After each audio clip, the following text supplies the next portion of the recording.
Regardez cette image, un présentateur météo qui annonce ce record extraordinaire, 49,9 degrés dans le Nullarbor, dans l'état du sud-est de l'Australie.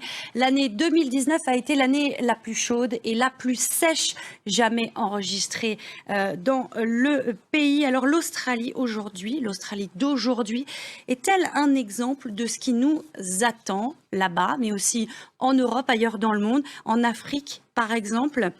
Fabio D'Andrea, vous êtes scientifique, merci beaucoup. On a besoin de la science pour nous aider à comprendre ce qui se passe en ce moment en Australie, directeur de recherche notamment au CNRS. Est-ce que vous pouvez nous expliquer, pour qu'on comprenne en langage simple, ce qui se passe physiquement et concrètement en Australie, ce qui a fait qu'on est dans cette telle situation de sécheresse, d'incendie. Et du coup, est-ce que cette situation peut s'appliquer et être répliquée ailleurs dans le monde? Alors oui, donc cette variabilité des températures de surface de l'océan est propre à l'Australie. Et c'est un forçage de très grande échelle de la variabilité climatique globale. Okay? Dans d'autres régions, il y a d'autres forçages qui sont propres à d'autres régions. Mais il y a une chose qui ne change pas, et c'est l'augmentation de la température moyenne de la Terre, le réchauffement climatique, qui augmente la probabilité de pics de chaleur et de canicules, comme on les a vus en France ou ailleurs dans le monde. Et donc, si vous voulez, en chaque région, il faut regarder les phénomènes de variabilité climatique qui sont propres.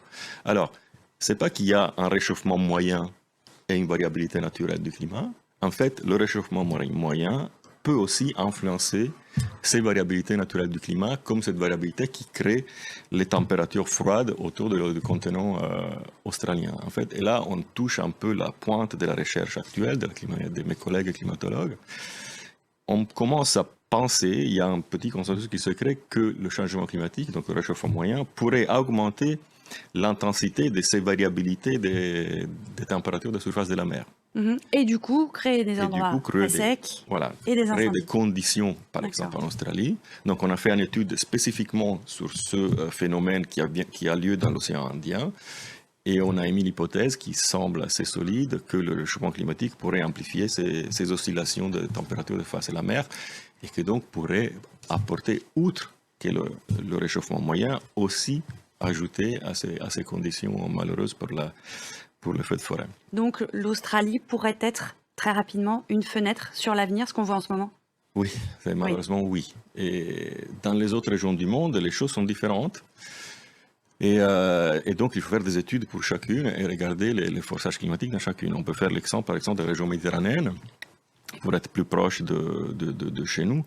Et la région méditerranéenne aussi va connaître, et ça on le sait, on le prévoit, des phénomènes de sécheresse étendue et de canicules, on commence déjà à les voir.